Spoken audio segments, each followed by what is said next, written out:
Ladies and gentlemen, welcome to another edition of The Score with Brett Wiseman here on Tobacco Road Sports Radio, TobaccoRoadSportsRadio.com, all Tobacco Road Sports Radio streaming platforms, wherever you find this program. We thank you for tuning in, and we do believe that if you have tuned in to the Carolina Panthers over the course of the last 5 weeks, that you or a loved one should be entitled to financial compensation due to the mental and emotional trauma that you may or may not have experienced from watching Panthers football.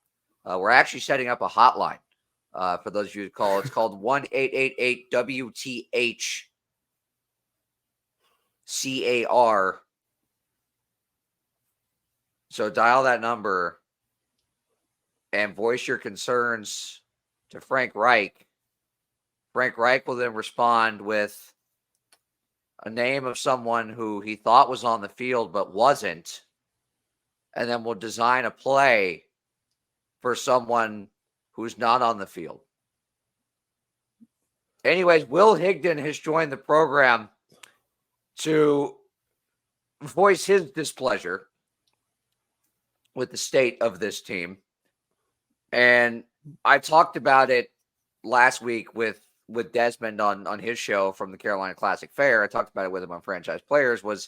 I thought that the issue wasn't necessarily play calling, it was execution.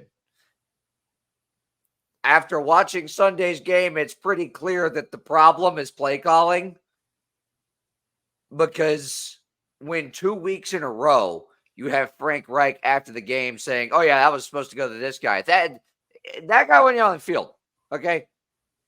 You drew a play to go to Adam Thielen, who was on the bench in Seattle, okay? This time around, the same thing happens. I also benched Adam Thielen in fantasy because I was like, oh, they're playing Detroit. This is not going to be good.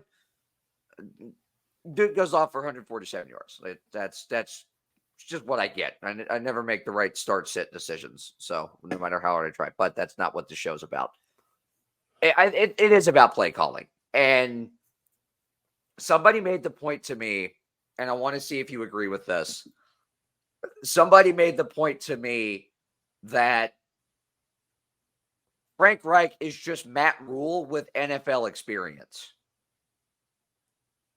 And I kind of thought to myself, I was like, I don't agree with that, but I also don't disagree, because I haven't seen anything to lead me to believe the contrary to this point. Yeah. I'm seeing a lot of the same stuff.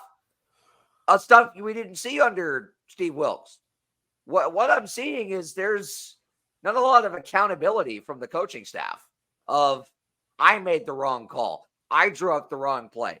I drew up a play for a guy that wasn't even on the field. It's, I drew up the play and it didn't work. It's not owning up to the fact that you're putting your rookie quarterback in some really bad spots. It's not owning up to the fact that you are putting your defense in some really tough situations. It is not owning up to the fact that you're simply just not getting the job done, game plan wise. Yeah, and it's honestly just a mess right now from top to bottom. The whole Panthers organization is just bad.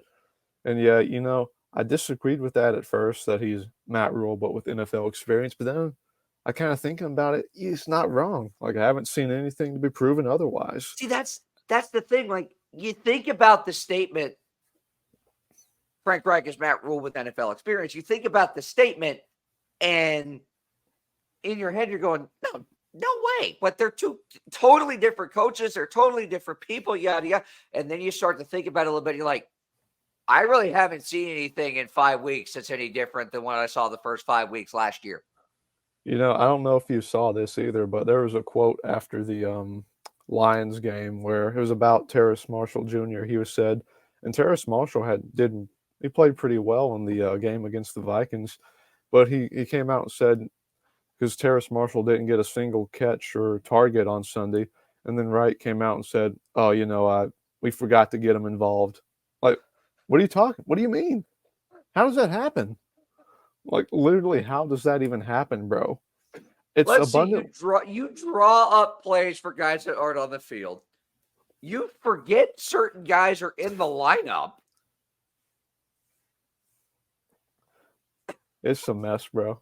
You But you here's run the out of thing. things. There's a certain point you run out of things to say. I heard somebody make the point the other day that just watching media availabilities with Reich and the coordinators is like having a root canal. I mean, it is painful not only to watch games, but for people like us that have to actually go and watch the press conferences, it is like hitting your head against a brick wall. I mean, it is just mind-numbingly stupid what is happening. Honestly, I think it's abundantly clear at this point that Reich just has too much on his plate. He needs to just give up the play calling to Thomas Brown and just manage the game, manage the clock, because that clock management against the Vikings game at the end of the first half was terrible. That, Absolutely in essence, terrible. cost them the game.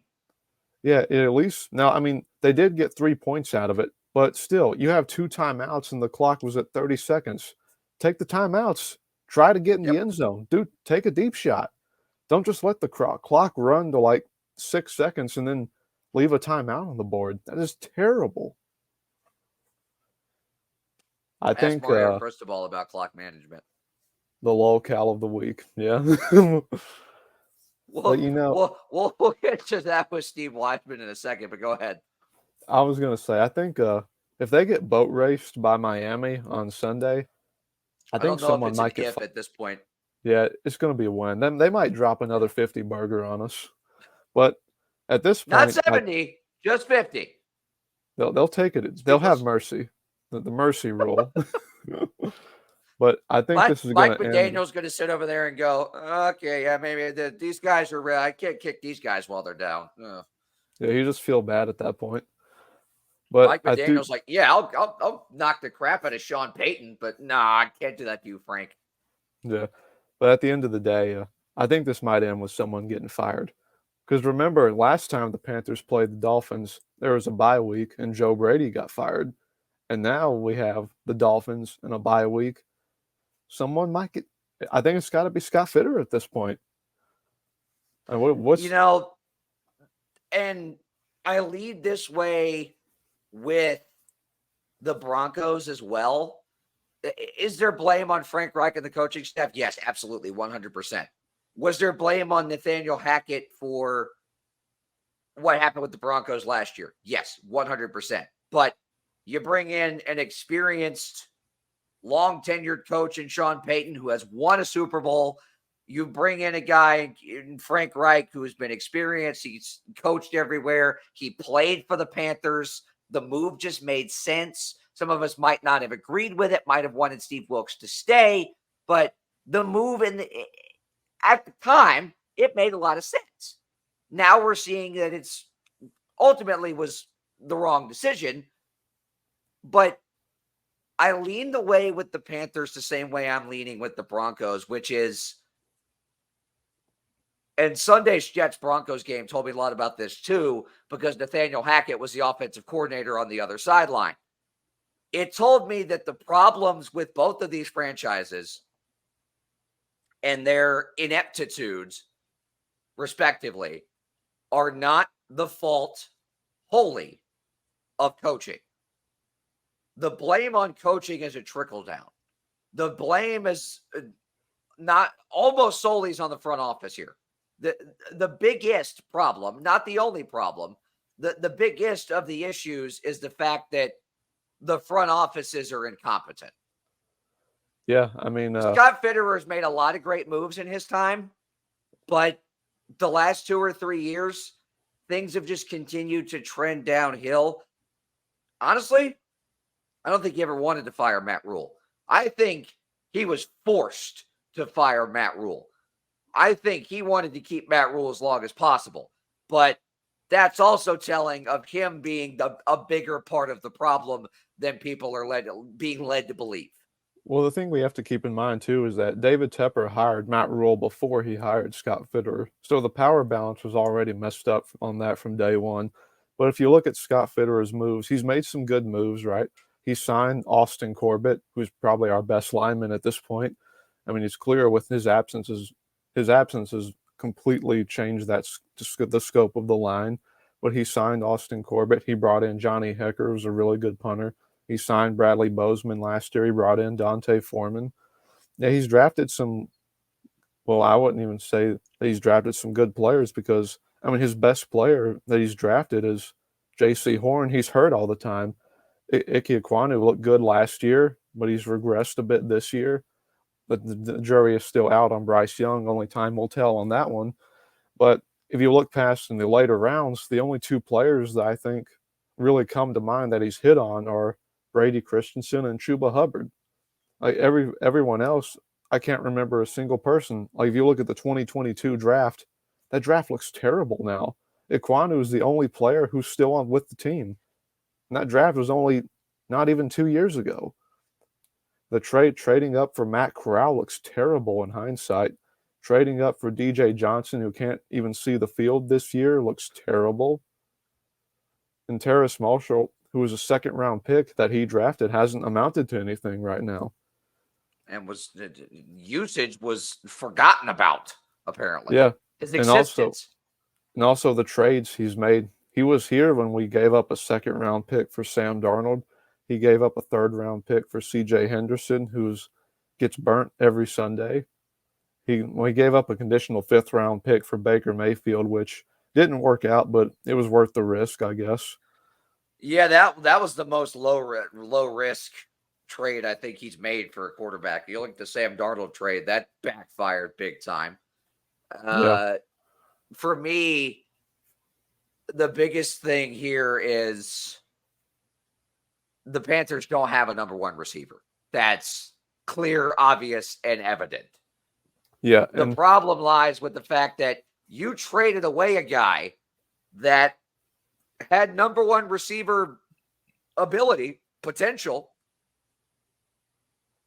before he could become that in your offense. And we watched DJ. You know how to use. They didn't know how to use DJ Moore when they had him. Yeah, I mean, I saw it. We saw DJ Moore last year in Charlotte go up against Patrick Surtain, and he was cooking Surtain in that game. No disrespect to Surtain, but DJ Moore had his number on that one. And honestly, I know this is hindsight, but we probably should have traded Brian Burns instead of DJ Moore. I'm just going to say it. You want the best. Look, I'm sure the Bears would have taken that trade. That they were interested. They were interested in Brian Burns as well. The thing is, if we had traded Burns, we probably not only would have kept DJ Moore, but probably kept our first-round pick for next year as well. So, and especially you want your rookie quarterback to be in the best situation. So giving up a number one receiver like DJ Moore just looks worse and worse with each passing week. And this all falls at the feet of Scott Fitterer. And I think when the trade happened, we kind of looked at it as, okay, that's going to pay off at some point because you get your franchise quarterback, you signed Adam Thielen, you signed some veteran pieces, the passing, yada, yada. So, well, guess what? You still don't have a DJ Moore. You don't have that go-to fallback option.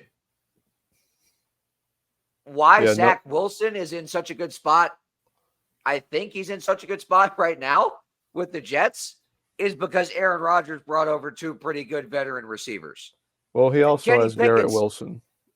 Kenny Pickett's in a good spot because Pat Freiermuth has been in the league for about twice as long as every other receiver on that team has been. Young quarterbacks need some kind of a veteran fail-safe, but the veteran fail-safe can't be a role player. I'm sorry. Right. Austin Hooper does not count as your veteran fail-safe. Adam Thielen does not count as your veteran fail-safe. You need a Jordy Nelson or a Greg Jennings type guy. You need a Wes Welker kind of guy. You need someone with the experience, with the moxie, the fortitude, the wherewithal, the knowledge, the intelligence, and most of all, the experience. And the thing that I'm seeing with Bryce is he's almost trying too hard not to make the next mistake, and he's playing too timid. Now, that could be on Bryce, but that also could be on the coaching and the play calling as well, because we don't know what plays are being dialed up at the line. But one thing I want to say, I mean, Thielen so far, I think, has produced pretty well. But the problem is he can't be your number one at this stage in his career. He's a wide Right. receiver 2 or 3. He never even had that capability in his best years with Minnesota. He wasn't their number one. Right. Yeah, I mean, I see Jerry Judy's name has been floated around as a guy they could bring in. I don't know what it would take to give. I'm of two minds of trading for a receiver at this point. I'm like, it would be great to help Bryce, but at the same time, we have pretty much nothing to give up. So that's the problem. yeah. You have zero ammunition in the tank right now. And I think there's a big level of buyer's remorse right now from Scott Fitterer of, all right, I got my guy, but nah, I don't have anything else. Like It feels like I have nothing. the reports coming out that they're interested in trading for someone. It's almost like it's like desperation. Like they saw this, we thought the roster was better than what it was, which Scott Fitter actually did say that, by the way. He was going on like media tours with Nick Carboni, I think it was, saying that the roster is just as good, if not better, than it was last year. We have yet to see that, Scott. But yeah, he was saying that, and I don't know, man. I think he thought this was going to be a lot better than what it was, and to be fair, a lot of us did. But that was mostly just Panthers fans hyping it up. Everyone else was saying it was. I sure did. Yeah, everyone else I was didn't saying. think, but in any stretch of the imagination, it was going to go like this. Yeah, I didn't either. And everyone else was saying this wide receiver core wasn't good, which, okay, yeah, it turns out they were right. And now he's saying, oh, I might have messed up. I need to trade for someone to make it look better than what it is. It just feels a little bit like a panic move. Yeah, it feels like desperation. It feels like an attempt for him to save face, almost. To try and save his job. Some GMs will take accountability of, I built a terrible roster. Other GMs will panic, try and make a series of moves, and try and not only save face, but save their employment. Right. And at the same time, if this, I think Scott Fitter is definitely on the hot seat this year, especially if the team keeps looking like this. And I also think Frank Reich might start to be on the hot seat at this point, because I mean, I think everybody's up. If this continues through the month of October, through I think November and December, yeah. The longer this goes on, the warmer the undercarriages get underneath Fitterer, Reich, and the coordinators. Yeah, I mean, we saw this last year with Nathaniel Hackett and the Broncos. The team looked terrible all the way through the year, all the way up until like the middle of December. And then that last straw came against the Rams, and he was fired after not even a full season. I mean, I don't want that to happen to Frank Reich, because I think you need to let this play out. But if it keeps looking like this, you almost don't have a choice. It's a results-driven business. It's that simple. And the product that's being put out is not only not getting the right results, it's embarrassing, regardless of whether your schedule is tough or not. It's just it's not, like I said, it's like having a dental appointment every time you tune into a Panthers game. It's not fun. You are when Desmond Johnson, the host of a Carolina Panthers podcast, is dreading tuning into a game, that's bad. He's tuning in because he has to, not because he wants to. Okay, that's bad. That is sad. It's definitely a sad time in Charlotte sports, especially when because I'm looking forward to the Hornets more than the Panthers at this point. At least the Hornets, they might be bad, but at least they're more fun to watch. Well, it might be more entertaining what's going on with those guys off the court, considering that your 2021 first-round pick is criminally insane, and that your 2019 first-round pick is simply a criminal. But we do have new ownership. They might want to put in their guy. Hopefully. Fingers crossed. Fingers crossed. Fingers crossed. Yeah. James Booknight, if you're listening, we just need you to go off or something. Just he'll be injured to start the year, so yeah. Shout out to the Carolina Hurricanes for carrying North Carolina's professional Go sports. Canes. Got that opening night W. Go Canes. Absolutely. Yes, I agree with you 100%. Will Higdon, thanks so much for coming on the program and voicing your displeasures with Carolina Panthers. As I'm sure we could spend an entire show on just that, but 20 minutes will do. Thanks, buddy. Yeah, you got it. We are back on The Score with Brett Wiseman here on Tobacco Road Sports Radio, TobaccoRoadSportsRadio.com. Joining us is the incomparable Steve Wiseman to try and make sense of what was, to say the least, one of the wackier weeks, not just in college football, but in ACC football overall. And before we get into those teams on Tobacco Road, we have to address the elephant in the room, which is, how on God's green earth does Mario Cristobal justify what he did at the end of that game Saturday night? You know, we're not sure they have the victory formation in their playbook, because I don't think they do. It happened to them in Oregon against Stanford back in 2018, I guess it was. So, like, it's one of those things where, like, once it happens once, well, maybe, the fog of war, the heat of the moment. No, this is twice. And they have, like, their staff is huge. They have, grad assistants and, special assistants, not just coaches, like the staff that schools have now, the way they pay for college football staffs.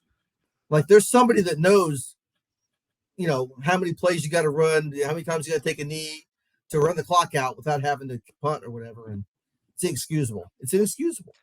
So yeah. Here's the thing.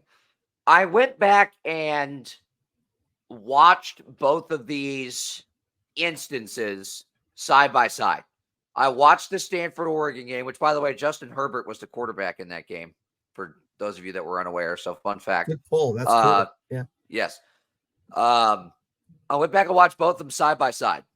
There are about 50 seconds left in the Oregon Stanford game in 2018.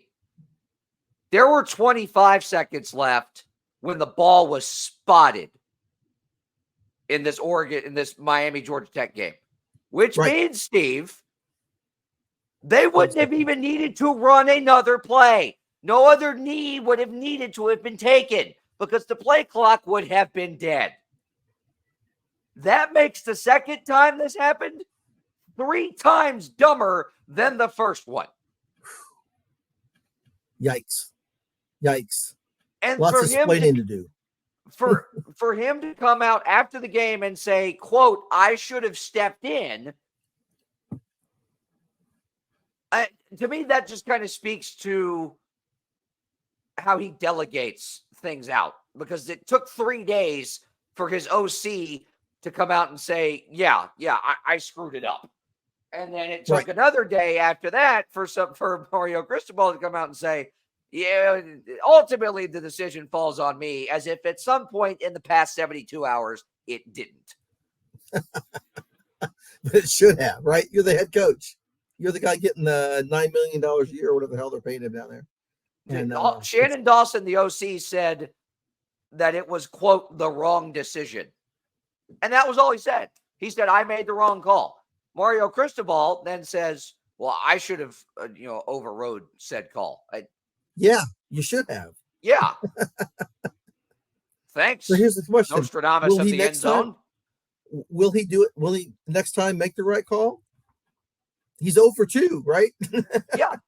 Once is an accident, twice is a problem. Okay? Right. Twice is on purpose. Right. Like, this is just... So now... Oh, go ahead. Go ahead.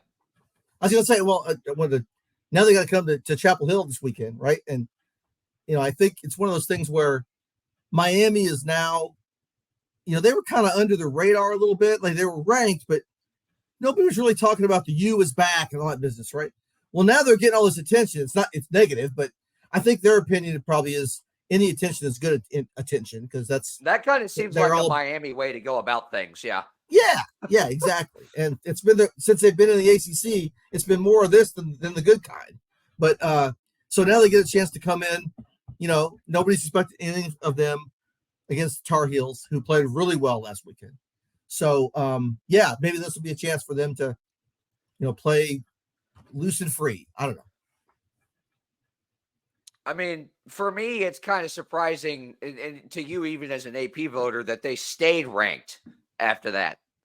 They only dropped Well, 8 they didn't spots, stay ranked on. but They weren't on my ballot, so okay. Well, there we go. That's why we have one of the smartest AP voters in the country on our program, because he did not rank Miami. He dropped them all the way. The thing that got me was I'm sorry. It wasn't because of how they lost. Now, as bad as it was that they lost to Georgia Tech at home. There you go. See, inexcusable. There's two other portions to this that strike me. One, we know, you and I both knew how Miami fans acted. I met them in 2016. My first football game as a college student was when Miami came to Boone, and they said that our cookies tasted weird. And, I was like, dude, I just can't eat a regular cookie. It's just a gluten-free cookie. Calm down. Anyways, I knew how they acted from that point on. They were throwing trash at the Georgia Tech players as they're celebrating in the end zone, as if it's their fault. Yes. Even a little bit that way, guys. You know what your coach looks like, problem right? Here. Yes. Number two, this is the same Georgia Tech team that lost to Bowling Green at home by 2 touchdowns. Just 7 days Georgia Tech team sandwiched beating Wake on the road and beating Miami on the road, in between losing to a MAC school at home. What? Not a good look. No, to say the slightest. And you talked about how good Carolina played last week. It doesn't get any easier for Syracuse. They go from the butt whooping that they got to Carolina to Tallahassee to probably get another one. Florida State's only an 18-point favorite, but that could change at some point. Louisville knocks off Notre Dame. They go from 25-14. So before we get to Duke, let's talk about the Fighting Jeff Brahms. Is this Louisville team a sleeper to maybe scoot into the ACC championship game against Florida State? They are, because of their schedule, because they play like the easiest schedule, in the ACC this year. They have Pitt this week. The big dogs. Yeah. The test is good. The test is going to be Duke next Saturday on the 20 or in 2 weeks on the 28th. Yep. That's going to be the test, but they get a bye week before that, so that's good. They host Virginia Tech. They host Virginia, so those two you'd think would be pretty easy. They are on the road at Miami, but that's on November the 18th. We don't know what Miami is going to look like at that point. And then, of course, they have the non-conference annual rivalry game with Kentucky at the end of the season, but that won't have any merit on whether or not they can make the ACC championship game. So, in essence, whoever plays, a lot of things may come down to that game on the 28th for Louisville and for Duke. Very much so. Very much so. And, Louisville, like, they already played Georgia Tech, right? They played NC State, which, isn't a great team this year, right? So they're just not being – it's just we knew it before the year. Their schedule lined up pretty, fairly easy. I mean, I know they have Miami and Duke, obviously, but they don't you don't see Florida State on there, right? You don't see Clemson on there. The teams you expected to be competing for everything. They don't play Carolina. So they've got a pretty easy road. And so at the start of the year, there was a lot of people saying they were an underdog team to have a big turnaround year, maybe win 8 or 9 games because of this schedule. And here they are. They've got a real shot to be in Charlotte playing probably Florida State. So Duke will have a lot to say about that on the 28th up in Louisville when that game's played. I still don't think a lot of people, when they saw the Notre Dame game on that schedule, went, Louisville's going to win that game, and it's going to be nationally network televised. I don't think anybody went into the season thinking that was going to happen, nor in the manner that it happened.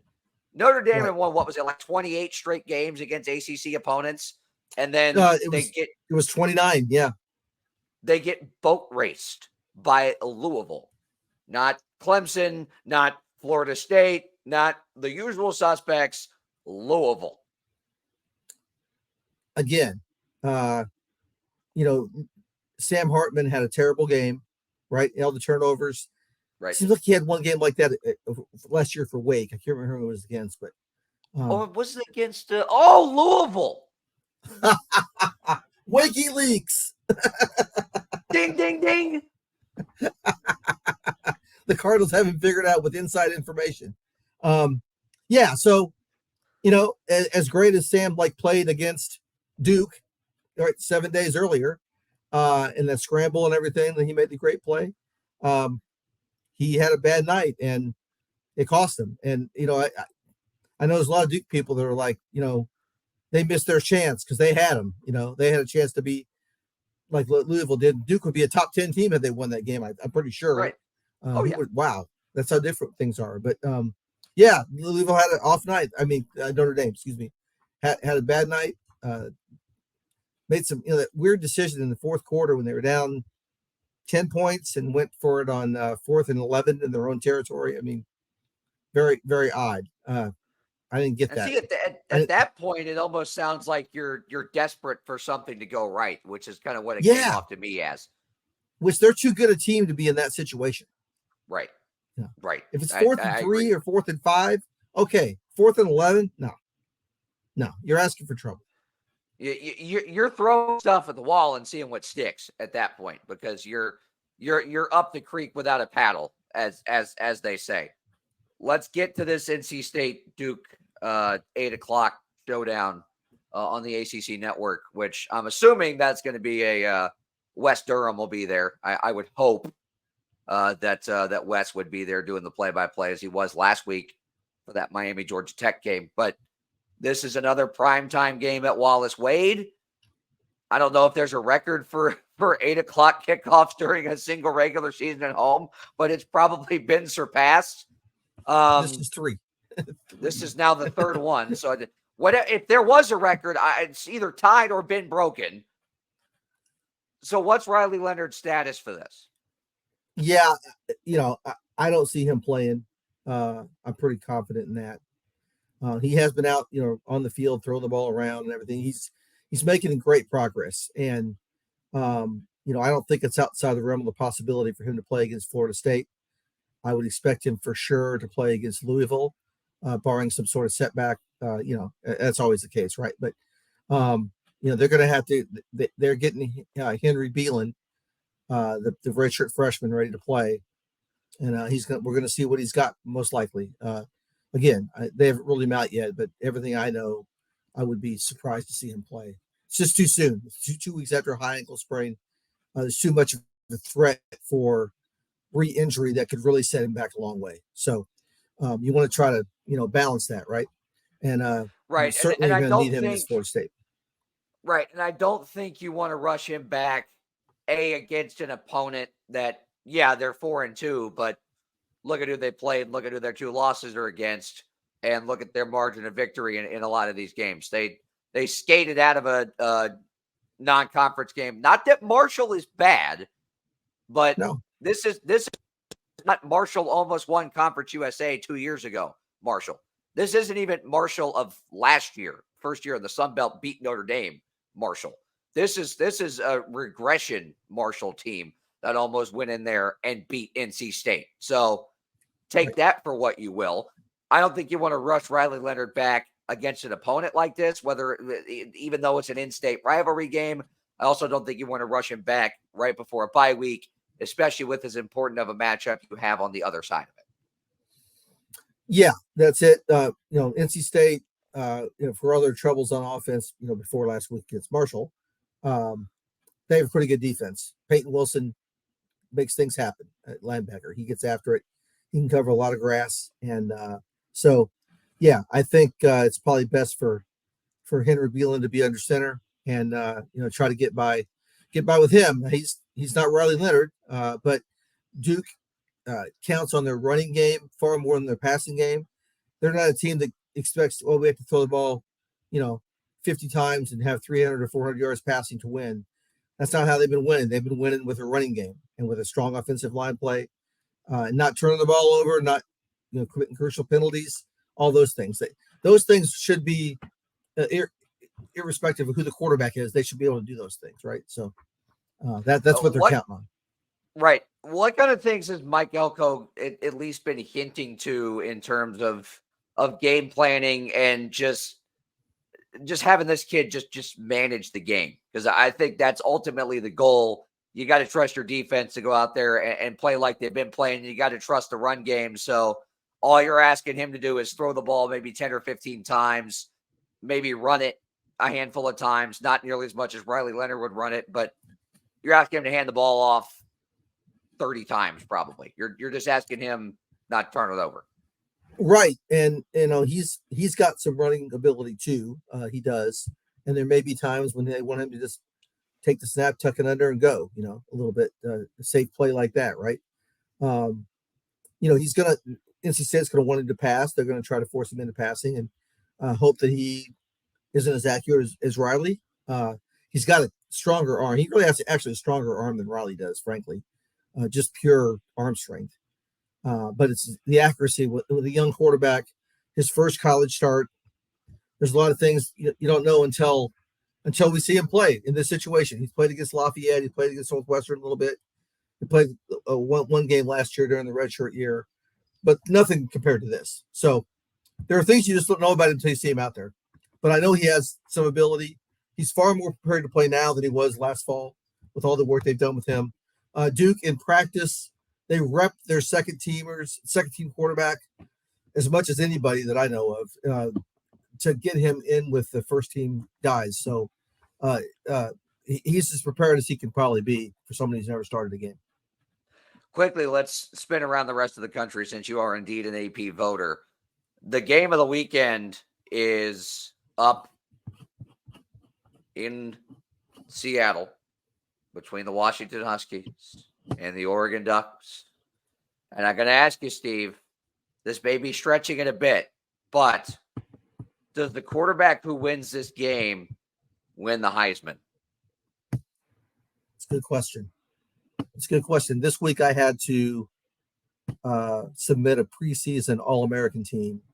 I'm sorry, midseason for the AP. They're doing they're polling all of us on the panel.